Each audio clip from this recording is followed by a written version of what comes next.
I'm Heather from booktubes, and today is shifter romance recommendations. So I will link my first shifter romance recommendations, which is from over a year and a half ago. So none of these recommendations are featured in that one, so if you want more, there's more for you. I love shifter romances. I do. I love paranormal romance, and a lot of times you get the fated mates, alpha possessiveness with the shifters, and I like that. So here we go. The very first one is The Tyrant Alpha's Rejected Mate by Cate. This is my favorite shifter romance that I've read in quite some time. I absolutely love this one, and it was a huge surprise to me because I do not like rejected mates at all whatsoever. I don't like when they fight the mate connection. I don't like when they reject their mate. I don't like when the mate part is part of the conflict. And so he does reject her, but this is so good. Then a witch takes her part of the bond out, and his wolf won't let him leave her alone, but he's sure it's not because they're mates, because if they were mates he would know. And it's just great. The wolf pack is still really behind the times, even though he's made a ton of progress from when his father was the alpha. Like, single females still aren't allowed to own a cell phone, and it turns out that she's been like a ringleader for an illegal honey business that the rest of the pack doesn't know about and stuff. It was great. It was fantastic. I really love Cate Sewell's writing. She's one of my new favorite authors. Just absolutely adore her writing. Don't want to be done with her backlist. Her next release is actually another shifter book, and I can't wait for it. Then I have Three of Hearts, which is Harpies of a Feather #1 by Lillian Lark. This one is a shifter, a demon, and a harpy, and the shifters have fated mates, and he thought that the demon was his fated mate, but his wolf kept pushing him to go and look for more, so he broke it off with the demon, broke his heart, and then when he sees this harpy on an undercover mission that they're supposed to be doing together, he's like, mate. So he makes a really bad first impression because he's like very overprotective and like, you shouldn't be here and stuff. And she's like, what is your problem, dude? Plus, harpies in this world are extremely independent and usually don't mate or don't keep a man around for longer than having a baby. And in fact, harpies are always born in groups of 3, I think was a thing. That could be a lie, but it was really good. I loved that the demon was taking care of the harpy and the shifter was just like, I don't know what's happening. And the demon was like, dude, I think we're both your mates. Like, you need to calm down.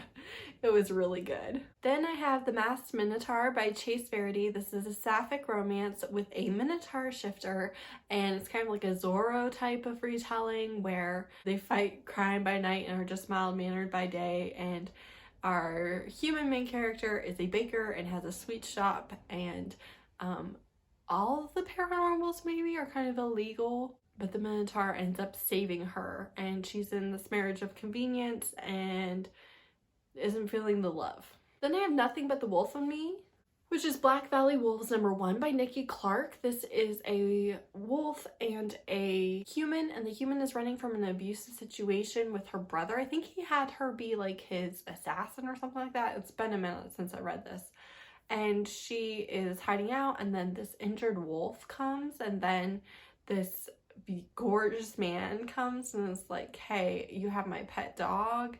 And she's just very confused. The thing I didn't like about this one so much is she definitely fights the mate connection. There was more angst to that than I typically like, but I like Nikki Clarke. I've read her aliens and vampires and shifters, and this is a good one. Then I have Regally, Bitten, which is Blood Alliance #3 by Lexi Foss. This entire series mostly follows vampires, but this one follows the Lycans. And in this world, humans have 0 rights. They are just food and blood, and that's it.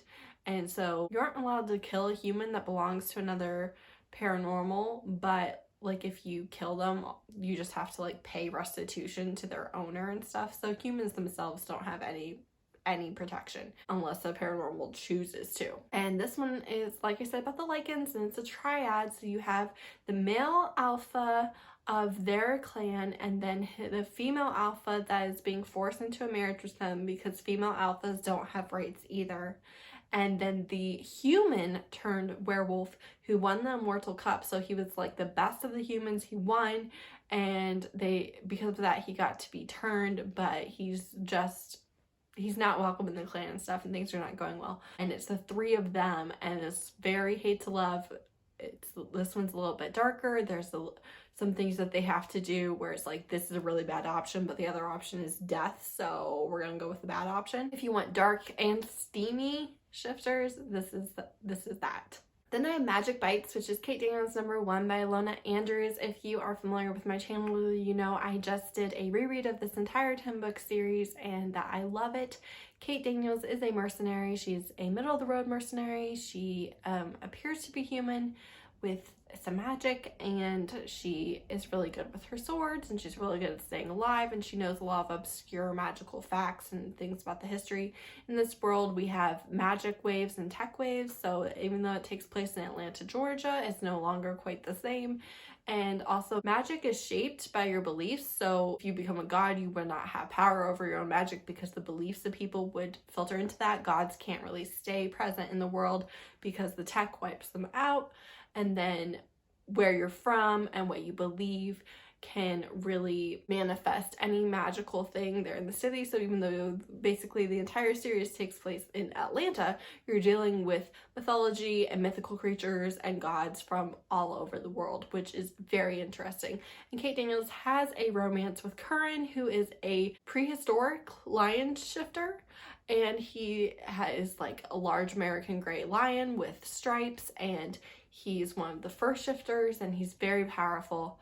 And he's the Beast Lord of the Free People of Atlanta, which would be all the shifters in their city. And the first 3 books are their very tempestuous get together, but this series isn't as focused on the romance. It's definitely urban fantasy romance, but then they're together for the rest of the series, and you get to see their progression and how much they love each other and how all the things that are flung their way don't stop them. And also the hate to love in it is very good. Very good. Then lastly, I have one that I just finished this morning. That's The Alpha's Affair, which is Hamilton Brothers #2 by Dria Andersen. I did not read the first one. This is a bear shifter and a witch, and it was very sweet, very steamy, low angst, low conflict, no third act breakup.